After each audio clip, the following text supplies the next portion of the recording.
Rotation of rigid bodies class 11 के लिए ये वीडियो विशेषकर बनाया जा रहा है। रोटेशन ऑफ रिजिड बॉडीज के अंदर जो टॉपिक्स आती हैं वो हैं couple, torque, moment of inertia, angular momentum और रोटेशनल काइनेटिक एनर्जी। इस वीडियो में हम लोग कपल, टॉर्क और मोमेंट ऑफ इनर्शिया का स्टार्टिंग पार्ट पढ़ेंगे और दूसरे पार्ट्स हम लोग नेक्स्ट वीडियो में पढ़ेंगे। सबसे पहले एक्सिस ऑफ रोटेशन समझ लेते हैं। कोई एक बॉडी अगर घूम रही है इस तरह से गोल किसी एक लाइन से समान दूरी बरकरार रखते हुए, और ये है उसका एंगुलर वेलोसिटी ओमेगा, मतलब एक एक पॉइंट इस तरह से घूमेंगे। ये पॉइंट जो है इस तरह से घूमेगा, दूसरा पॉइंट इस तरह से, तीसरा पॉइंट इस तरह से। तो किसी एक लाइन को अगर हम बीचों बीच मान लें कि जिसको पकड़कर ये बॉडी समान दूरी रखते हुए घूम रहा है, तो उसे कहेंगे axis of rotation. It is the fixed straight line that passes normally to the center of the circular path followed by any constituent particle of a rotating rigid body. ये जो बॉडी एक सर्कुलर पाथ में घूम रही है, उस circular path के centre में से अगर परपेंडिकुलरली कोई एक लाइन गुजरे तो उसे हम लोग एक्सिस ऑफ रोटेशन कहेंगे। कपल, इस नल का उदाहरण देख लेते हैं। इस नल को खोलने के लिए आपको यहाँ पर और यहाँ पर दो जगह पे फोर्स लगाना पड़ेगा, दोनों एक दिशा में नहीं, अपोजिट दिशा में। अगर ये फोर्स आपकी तरफ आएगा तो यहाँ पे फोर्स उल्टी तरफ जानी चाहिए, तभी जाके ये नल खुलेगा। तो ऐसे फोर्सेस, ये नल का टॉप व्यू है, मान लो नल ऊपर से दिखने में ऐसे है, तो आपको दो जगह फोर्सेस लगाने हैं, एक इस लाइन में और एक इस लाइन में, दोनों अपोजिट डायरेक्शन में। एक फोर्स लगेगा इस तरफ नीचे की तरफ और इस तरफ ऊपर की तरफ, तो इससे ये नल गोल गोल घूमेगा। तो इसके कारण एक टर्निंग इफेक्ट होगा, और ये दोनों फोर्स अगर बराबर हों, इधर का फोर्स भी F और इधर का फोर्स भी F, और ये मान लेते हैं बॉडी के दो एंड पॉइंट्स हैं A से लेकर B, तो फिर हम लोग कह सकते हैं कि यहाँ two equal parallel and opposite forces, देखो यहाँ पर एक फोर्स है, यहाँ पर एक फोर्स है, ये दोनों इक्वल है और पैरेलल है, लेकिन अपोजिट डायरेक्शन में है, having different lines of action. ये दोनों का लाइन ऑफ एक्शन सेम नहीं है, देखो ये इस लाइन पर काम कर रहा है और ये वाला इस लाइन पर काम कर रहा है, दोनों का लाइन ऑफ एक्शन जो है वो एक जगह पर नहीं है। ऐसी अवस्था में जो टर्निंग इफेक्ट तैयार होता है उसको हम लोग कपल बोल सकते हैं। तो कपल क्या है? Two equal parallel and opposite forces having different lines of action acting simultaneously, मतलब एक साथ, on a body form a couple. अब इसको मापते किस तरह से है? इसको मापने के लिए एक फिजिकल क्वांटिटी है, इसका रोटेशनल टेंडेंसी, मतलब दो forces separated by a distance जिसका डिफरेंट लाइन ऑफ एक्शन है, इनका जो रोटेशनल टेंडेंसी है, इसको मापने के लिए जो फिजिकल क्वांटिटी है उसका नाम है टॉर्क। तो टॉर्क समझने के लिए हम लोग कुछ पॉइंट्स यहाँ पे देख लेते हैं, पॉइंट सी, पॉइंट ओ और पॉइंट डी। ये परपेंडिकुलर डिस्टेंस है इन दोनों लाइंस का, जो line of action of force है इन दोनों के बीच में जो परपेंडिकुलर डिस्टेंस है वो है सी डी।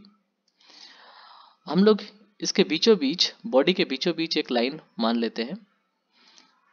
अब ये जो एंगल बन रहा है थीटा, ये इस एंगल के साथ बराबर है थीटा, और यहां से अगर एक लाइन ड्रॉ करें ए और पी, तो फिर यहां पर एक एंगल बनेगा दैट इज ऑल्सो थीटा। अब हम लोग कह सकते हैं the tendency of rotational motion set up in a body by a couple is called torque और मोमेंट ऑफ द कपल।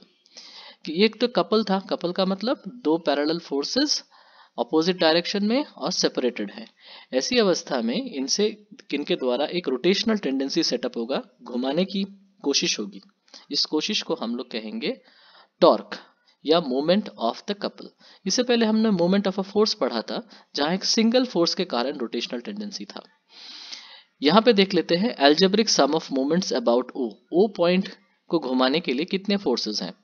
ये एक फोर्स है F, इसका लाइन ऑफ एक्शन इस तरह से। अब लाइन ऑफ एक्शन से परपेंडिकुलर डिस्टेंस पॉइंट O का, दैट इज OD, ये वाला डिस्टेंस। तो जो टॉर्क है टोटल, इसको हम लोग टाउ से डिनोट करते हैं। टाउ का मतलब है जितना एल्जेब्रिक सम ऑफ मोमेंट्स है कपल का, उन सबको जोड़कर। तो ये है यहाँ पर दो, यहाँ पर मोमेंट्स है। पहला मोमेंट इस F फोर्स की वजह से, दूसरा मोमेंट इस F फोर्स की वजह से। पहले इस F फोर्स की वजह से मोमेंट देख लेते हैं कितना है। ये है force into perpendicular distance, F into OD। और इस फोर्स के लिए यह है फोर्स यहाँ पर इस दिशा में, और परपेंडिकुलर डिस्टेंस ये है OC, तो F इंटू OC। अब इन दोनों को देख लेते हैं, दोनों ही क्या है यहाँ पर एंटी क्लॉकवाइज है। देखो ये भी इस तरफ घुमाने की कोशिश कर रहा है, ये भी इस तरफ घुमाने की, तो ये एंटी क्लॉकवाइज क्योंकि दोनों घूम रहे हैं इसीलिए दोनों पॉजिटिव हैं। तो टोटल कितना हुआ, ये दोनों जुड़ जाएंगे। हम लोग यहाँ पर से F कॉमन ले लेते हैं, OD और OC ऐड कर लेते हैं, CD हो गया। अब CD जो है वो AP के साथ बराबर है, इसीलिए हमने इन दोनों को जोड़ के AP लिखा है। अब AP क्या है, इस ट्राइंगल को देखिए APB, इस ट्राइंगल को अगर आप देखेंगे ध्यान से तो आपको पता चलेगा कि AP जो है वो AB का साइन थीटा कंपोनेंट है, क्योंकि ये अगर एंगल थीटा है तो ये लाइन परपेंडिकुलर होगा ट्राइंगल APB में। ABP ये जो ट्राइंगल है, इस ट्राइंगल में यहाँ पर है एंगल थीटा, तो इसके अपोजिट हुआ परपेंडिकुलर, ये है AP परपेंडिकुलर। तो फिर हम लोग कह सकते हैं कि AB साइन थीटा, AB का साइन थीटा का मतलब है AP, ये रहा AP। अब AB साइन थीटा को हम लोग यह समझ सकते हैं कि पॉइंट A से पॉइंट B तक की जो दूरी है उसको हमने R नाम दिया, तो हम लोग कह सकते हैं तो टॉर्क इज इक्वल टू, ये अगर इसको वेक्टर नोटेशन में पकड़े तो टाउ वेक्टर, ये टाउ एक ग्रीक भाषा का अक्षर है, जैसे अल्फा बीटा गामा वैसे ही टाउ एक अक्षर है, इसको लिखने का प्रैक्टिस करेंगे। Tau vector is equal to r vector cross F vector. R vector ये उसके दोनों एंड पॉइंट्स के बीच का डिस्टेंस, और एफ वेक्टर हुआ आइदर फोर्स, कोई भी एक फोर्स, इधर वाला या इधर वाला। अब टॉर्क क्या है, torque is the rotational analogue of force. ये हम लोग जैसे मोमेंट ऑफ फोर्स में पढ़े थे, ये भी मोमेंट ऑफ फोर्स है। तो रोटेशनल मोशन में आप फोर्स नहीं कहेंगे, रोटेशनल मोशन में फोर्स की भूमिका अदा करती है torque. Torque due to a couple cause only rotation and no translation. अगर किसी कपल के कारण टॉर्क हो, मतलब दोनों साइड में अपोजिट फोर्सेस बरकरार हो, सेम हो, दोनों साइड में अपोजिट फोर्सेस अगर सेम हो तो बॉडी प्योर रोटेशन करेगा, उसका कोई ट्रांसलेशन नहीं होगा। अच्छा, उसके बाद है moment of a force and torque are identical. देखो एक सिंगल फोर्स के लिए जो मोमेंट ऑफ अ फोर्स होता है वो भी टॉर्क जैसा ही है। ऐसा क्यों, आप इमेजिन कीजिए कि एक दरवाजा है, मान लीजिए ये दरवाजा का ही, ये दरवाजा ही है और यहाँ से दरवाजा फिक्स है, इसके इर्द गिर्द दरवाजा घूम सकता है। तो यहाँ पे तो आप कहेंगे कि नहीं हमने तो एक ही फोर्स लगाया, ये एक फोर्स है, तो वहाँ पे तो टॉर्क नहीं कहना चाहिए, वहाँ पे तो सिर्फ मोमेंट ऑफ फोर्स कहेंगे। लेकिन वहाँ भी ऐसा सही नहीं है, क्योंकि जब दरवाजे को आप घुमाते हैं तो जिस जगह पे आप पकड़ के रखे हैं तो वहाँ पे एक रिएक्शन फोर्स काम करता है जो अपोजिट डायरेक्शन में है। इसका मतलब वहाँ भी दो फोर्सेज ही हैं, एक रिएक्शन फोर्स और एक एक्शन फोर्स, तो वहाँ भी वो टॉर्क ही कह सकते हैं उसको, क्योंकि यहाँ भी कपल की तरह काम कर रहा है। नेक्स्ट बात करते हैं वर्क डन बाय कपल। अगर सोचो ये एक बॉडी है, इसको ऐसे हमने घुमा दिया इस दिशा में, तो मान लेते ये एंगल घुमाया, थीटा एंगल घुमाया है, तो कितना वर्क डन किया। ऐसा नॉर्मली हम लोग जानते हैं work done is equal to force into displacement, लेकिन रोटेशन के क्षेत्र में वर्क डन हो जाएगा torque into angular displacement. Torque force की जगह, एंगुलर डिस्प्लेसमेंट डिस्प्लेसमेंट की जगह। तो फिर हम लोग रोटेशनल मोशन और लीनियर मोशन में संपर्क तो जानते ही हैं, वर्क डन दोनों जगह पर ही है। टॉर्क है रोटेशनल मोशन के क्षेत्र में और लीनियर मोशन के क्षेत्र में फोर्स, एंगुलर डिस्टेंस डिस्प्लेसमेंट हुआ रोटेशनल मोशन के क्षेत्र में और लीनियर मोशन के क्षेत्र में सिर्फ डिस्प्लेसमेंट। तो यहाँ पर हम लोग कह सकते हैं work done is equal to, torque की जगह पे हम लोग शॉर्ट फॉर्म टाउ लिखे, इनटू एंगुलर डिस्प्लेसमेंट थीटा। ये बिल्कुल वैसा ही है जैसे work done force into displacement होता है। For n number of turns, अगर मान लो ये n बार घूमा, मान लो n 5 है तो ये 5 रोटेशन किया, तो 5 रोटेशन में कितना वर्क डन होगा, एक एक रोटेशन में 2 पाई, n रोटेशन में 2n पाई, इसका मतलब टोटल वर्क डन हो गया टाउ इंटू 2n पाई, अगर n नंबर ऑफ रोटेशन हुए तो general formula work done is equal to torque into angular displacement, और n नंबर ऑफ टर्न्स के लिए टॉर्क इंटू 2 पाई n। अब हम लोग नेक्स्ट स्लाइड में जाते हैं। Relation between torque and angular acceleration. Torque और एंगुलर एक्सेलरेशन में क्या संपर्क है। यहाँ पे देखते हैं एक बॉडी है, इसमें अलग अलग पॉइंट्स हैं। यहाँ पे M1, M2, M3, M4, M5 ऐसे अनगिनत पॉइंट्स हैं। ये एक्सिस ऑफ रोटेशन है और मान लेते हैं कि बॉडी जो है वो यूनिफॉर्म स्पीड से, एंगुलर स्पीड से नहीं घूम रही है। मान लेते हैं कि समय के साथ साथ इसका एंगुलर वेलोसिटी बढ़ रहा है, इसका मतलब इसका एक्सेलरेशन हो रहा है, एंगुलर एक्सेलरेशन हो रहा है। अगर एंगुलर एक्सेलरेशन है अल्फा, तो फिर लीनियर एक्सेलरेशन कितना होगा, ये रिलेशन हम लोग पहले पढ़ चुके हैं, रेडियस के साथ संपर्क है। Alpha into r, angular acceleration को रेडियस से मल्टीप्लाई करने से हम लोग को मिल जाता है लीनियर एक्सेलरेशन। अब यहाँ पे रेडियस कौन से हैं, पहला पॉइंट के लिए R1, दूसरे पॉइंट के लिए R2, तीसरे पॉइंट के लिए R3, सबका रेडियस ऑफ रोटेशन अलग अलग है। तो फोर्सेस भी अलग अलग होंगे। पहले बॉडी पे जो फोर्स काम कर रहा है that is force is equal to mass into acceleration, तो ये हुआ M1 इंटू A1। तो एक ही जगह पे हम लोग कह सकते हैं अल्फा R1। हाँ, यहाँ पे ध्यान देने वाली बात ये है क्योंकि जब ये बॉडी गोल गोल घूम रहा है तो angle covered for M1, M2, M3 everyone is same, सभी सेम एंगल कवर कर रहे हैं एक ही टाइम में। मतलब एक कंप्लीट रोटेशन जब होता है तो M1 का भी एक कंप्लीट रोटेशन होता है, M2 का भी, M3 का भी। मतलब एक कंप्लीट रोटेशन जब तक होता है 2 पाई रोटेशन एक ही टाइम में सबका हो रहा है। इसका भी 2 पाई रोटेशन करने में 2 पाई डिग्री रेडियन रोटेशन करने में जितना टाइम लग रहा है, इसको भी हर पॉइंट को सेम टाइम लग रहा है 2 पाई एंगल कवर करने में। मतलब सबका एंगुलर स्पीड सेम है तो एंगुलर एक्सेलरेशन भी सबका सेम होगा। इसीलिए हमने यहाँ अल्फा 1 अल्फा 2 ऐसे करके नहीं लिखा, सबके लिए अल्फा ही लिखेंगे। Angular acceleration is same for all the bodies, all the parts of the bodies. फिर यहाँ पर हम लोग मोमेंट ऑफ फोर्स कितना है। मोमेंट ऑफ फोर्स होता है perpendicular distance from axis of rotation into the force. Force है ये वाला M1 अल्फा R1, यहाँ से देखा आपने, फोर्स को मल्टीप्लाई करते हैं परपेंडिकुलर डिस्टेंस से, दैट इज R1। तो R1 into M1 alpha R1 कितना हो जाएगा, M1 अल्फा R1 स्क्वायर। ये हो जाएगा पहला एक नंबर बॉडी पर कितना मोमेंट ऑफ फोर्स है। ऐसे जितने बॉडीज हैं सबका मोमेंट ऑफ फोर्स जोड़ देंगे तो टोटल टॉर्क मिल जाएगा। हम लोग सबको जोड़ेंगे, यहाँ पे जोड़ते समय हम दिख रहा है हमको कि अल्फा कॉमन ले सकते हैं, तो अल्फा को हम लोग कॉमन ले लेते हैं। तो पड़ा रहता है एक क्वांटिटी है M1 R1 square, M2 R2 square plus dot dot dot dot. अब इस चीज का एक विशेष नाम देते हैं हम लोग, वो क्या नाम देते हैं देखते हैं। इसको पहले शॉर्ट फॉर्म में लिख लेते हैं, समेशन MI RI स्क्वायर। आई रनिंग इंडेक्स है, मतलब ये 1 2 3 ऐसे बढ़ता जाएगा और सबको जोड़ना है, इसीलिए समेशन साइन या सिग्मा दिया हुआ है। Tau is equal to sigma MI RI square, फिर उसको मल्टीप्लाई करेंगे अल्फा से। अच्छा, हम लोग तो जानते हैं force is equal to mass into acceleration. उसी तरह से रोटेशनल मोशन में torque is equal to something into angular acceleration. अब ये समथिंग क्या है जो मास के जगह पे काम कर रहा है, इसको हम लोग एक विशेष नाम देते हैं आई। व्हाट इज दिस आई, ये आई है मास का इक्विवेलेंट रोटेशनल मोशन में, इसका नाम है मोमेंट ऑफ इनर्शिया। जी हाँ, इसका नाम है moment of inertia. Moment of inertia को हम लोग ऐसे डिफाइन कर सकते हैं, I is equal to summation MI RI square.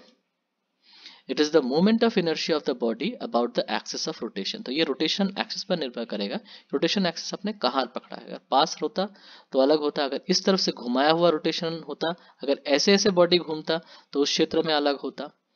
एक एक करके हम लोग इन सब के बारे में पढ़ेंगे। Moment of inertia, what is it. Moment of inertia को शॉर्ट में MI कहते हैं। MI मतलब moment of inertia depends upon the distribution of mass. Mass कैसे डिस्ट्रीब्यूटेड है, सब लोग एक जगह पे है, दूर है, रेडियस सबका रेडियस कितना है उस पर निर्भर करता है मोमेंट ऑफ इनर्शिया। मान लेते हैं कि एक ही प्लास्टिक है, मतलब मान लेते हैं कि 5 ग्राम प्लास्टिक है। 5 ग्राम प्लास्टिक से आपको एक बॉल बनाना है। आप उससे एक हॉलो बॉल भी बना सकते हैं, मतलब अंदर खोखला। आप उससे एक सॉलिड बॉल भी बना सकते हैं। सॉलिड बॉल बनाएंगे तो छोटा बनेगा, हॉलो बॉल बनाएंगे तो उसी 5 ग्राम से बड़ा बॉल बनेगा। तो उस क्षेत्र में देखेंगे औसतन आर का वैल्यूज जो है वो बड़ा होगा, ज़्यादा होगा, क्योंकि अगर आप देखेंगे कि वो बड़ा हो जाएगा साइज में तो मतलब केंद्र में फाका है, एकदम सेंटर में खाली है, लेकिन आपका जो बॉल हॉलो बॉल है उसके लिए प्रत्येक पॉइंट के लिए आर का वैल्यू ज़्यादा होगा। तो उस क्षेत्र में दिखेगा आपको, क्योंकि आर पर निर्भर है, मोमेंट ऑफ इनर्शिया ज़्यादा है, उसको घुमाना ज़्यादा ईजी होगा, वो ज़्यादा स्पिन करेगा। तो अगर आपको ज़्यादा स्पिनिंग करना है, बॉल को बनाना है, तो आप करेंगे कि बॉल को पतला बनाएंगे, बॉल को शेल की तरह बनाएंगे और उसको बड़ा बनाएंगे, उसी प्लास्टिक से बनाएंगे। तो तो इसीलिए कहा जाता है हॉलो बॉल का मोमेंट ऑफ इनर्शिया ज्यादा होगा सॉलिड बॉल की तुलना में ऑफ सेम मास, क्योंकि सेम मास रहेगा तो उसका साइज छोटा हो जाएगा, अगर सॉलिड बनेगा तो, हॉलो बनेगा तो बड़ा होगा। It is the rotational analogue of mass. Moment of inertia rotational motion में सिर्फ मास के जैसे ही भूमिका अदा करता है। जैसे force is equal to mass into acceleration, अब रोटेशनल मोशन में क्या कहेंगे, फोर्स की जगह पे टाउ, मास की जगह पे आई मतलब मोमेंट ऑफ इनर्शिया, और एक्सेलरेशन की जगह angular acceleration. It depends on the choice of axis of rotation. आपका एक्सिस ऑफ रोटेशन कैसा है उस पर निर्भर करता है। आपका एक्सिस ऑफ रोटेशन ऐसा है, टेढ़ा है, इस पर निर्भर करेगा। जैसे ये बॉडी इस तरह से घूम रही है तब मोमेंट ऑफ इनर्शिया अलग, और अगर एक्सिस ऐसे सीधा होता और बॉडी इस तरह से गोल गोल घूमता ऊपर से नीचे की तरफ, तब उस क्षेत्र में मोमेंट ऑफ इनर्शिया बदल जाता।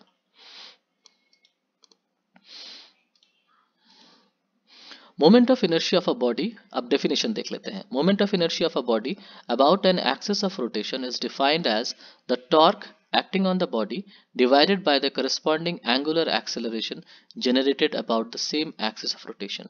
मतलब यहां से I is equal to tau by alpha। tau का मतलब defined as torque acting per unit angular acceleration generated on the same axis of rotation। मतलब moment of inertia is equal to torque divided by angular acceleration. इसको ऐसे भी define कर सकते हैं जैसे थोड़ी देर पहले देखा, summation M I R I square. जितने भी कंस्टिट्यूएंट पार्टिकल्स से बने हुए हैं प्रत्येक के मास को उसके रेडियस के स्क्वायर के साथ मल्टीप्लाई करके फिर जोड़ देना है, तब जाके मोमेंट ऑफ इनर्शिया मिलेगा। इसका डायमेंशन क्या होगा, मास के लिए m, लेंथ के लिए l, m l square. Unit obviously mass के लिए kg और लेंथ के लिए मीटर, तो kg metre square SI unit, और CGS unit gram centimetre square. Moment of inertia के कुछ एग्जांपल्स देख लेते हैं। ये एक रॉड है। अब इस रॉड को अगर इस एक्सिस के इर्द गिर्द घुमाएंगे इस तरह से, तो फिर इसका लेंथ मान लेते हैं कैपिटल L है, तो फिर इसका मोमेंट ऑफ इनर्शिया निकलता है 1/12 ml स्क्वायर। इसका डेरिवेशन आपके सिलेबस में नहीं है, इसको कर सकते हैं बहुत आसानी से इंटीग्रेशन के द्वारा।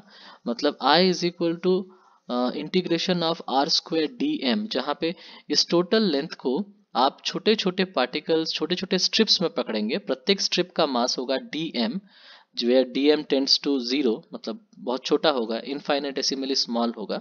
फिर आप उसको इंटीग्रेट करेंगे, लिमिट होगा यहाँ से लेकर यहाँ तक। अगर इसको जीरो पकड़ेंगे तो -L/2 से +L/2 तक।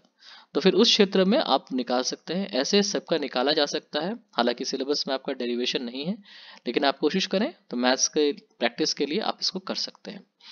कुछ एग्जाम्पल्स देख लेते हैं। ये है एक सिलेंड्रिकल रॉड के लिए। अगर एक्सिस ऑफ रोटेशन इधर होगा, जाहिर सा बात, एक्सिस ऑफ रोटेशन अगर इधर होगा, यहाँ से अगर घुमाएंगे तो कुछ और होगा। फिर उसके बाद मोमेंट ऑफ इनर्शिया एक रिंग के लिए, एक अंगूठी जैसा एक शेप है, वो अगर घूमेगा तब उसके क्षेत्र में mr² होता है। एक डिस्क है थाली जैसा, इसके लिए अगर रोटेशन होगा अबाउट दिस एक्सिस तो वो है ½ mr²। एक रेक्टेंगुलर प्लेट है जिसका लेंथ है L और ब्रेड्थ है B, लंबाई L, ब्रेड्थ चौड़ाई B, तो उस क्षेत्र में जो मोमेंट ऑफ इनर्शिया है that is 1/12 m L² + B²। और अगर एक सॉलिड स्फीयर है, अंदर खोखला नहीं है, एकदम ठोस है, तो उस क्षेत्र में है 2/5 mr², जहां r है रेडियस। एक हॉलो स्फेरिकल शेल है, मतलब अंदर से अगर खोखला है, स्फेरिकल शेल है, तो फिर उस क्षेत्र में हो गया 2/3 mr²। और अगर एक सिलेंडर है जिसकी लंबाई है L, रेडियस है R, तो ये लंबाई पर निर्भर नहीं करेगा अगर इसी तरह से घूमेगा तो ये है ½ mr² सॉलिड सिलेंडर के लिए, और हॉलो सिलेंडर के लिए सिर्फ mr²। और मोमेंट ऑफ इनर्शिया एक कोन का, सॉलिड कोन का, वो है 3/10 mr²। तो एक सवाल तो जरूर आपके मन में आता होगा कि ये तो बहुत आसानी से आपने कर दिया कि अगर इस एक्सिस के ऊपर घुमाएंगे तो कैसा होगा। लेकिन अगर ये एक्सिस यहाँ नहीं होकर यहाँ होता, और मतलब यहाँ पर अगर एक एक्सिस होगा और इस एक्सिस के ऊपर अगर इस बॉडी को टोटल आपको घुमाना पड़ता, तब क्या सेम होता कि अलग होता? जाहिर सा बात है अलग होता। लेकिन हम लोग उसको निकालेंगे कैसे? उसको निकालने के लिए हम लोग के पास कुछ थ्योरम्स हैं, ये आपके सिलेबस में है। ये कि आप एक जानते हैं, आप जानते हैं कि इससे पहले क्या है, मतलब आप जैसे यहाँ पर एक एग्जांपल के देख लीजिए। आप जानते हैं कि एकदम सिमेट्री एक्सिस में कितना है। अब उसको बेसिस बनाकर अगर आपको निकालना पड़े कि ये एक्सिस यहाँ नहीं इस जगह पर हो, तो कितना होगा मोमेंट ऑफ इनर्शिया। उसको जानने के लिए हम लोग क्या करेंगे, उसको जानने के लिए हम लोग ये थ्योरम्स पढ़ेंगे, parallel and perpendicular axis theorem. इसके लिए आपको इंतजार करना पड़ेगा नेक्स्ट क्लास का। नेक्स्ट क्लास में हम लोग और डिटेल्स में पढ़ेंगे और बाकी दोनों पॉइंट्स भी पढ़ेंगे। Thank you.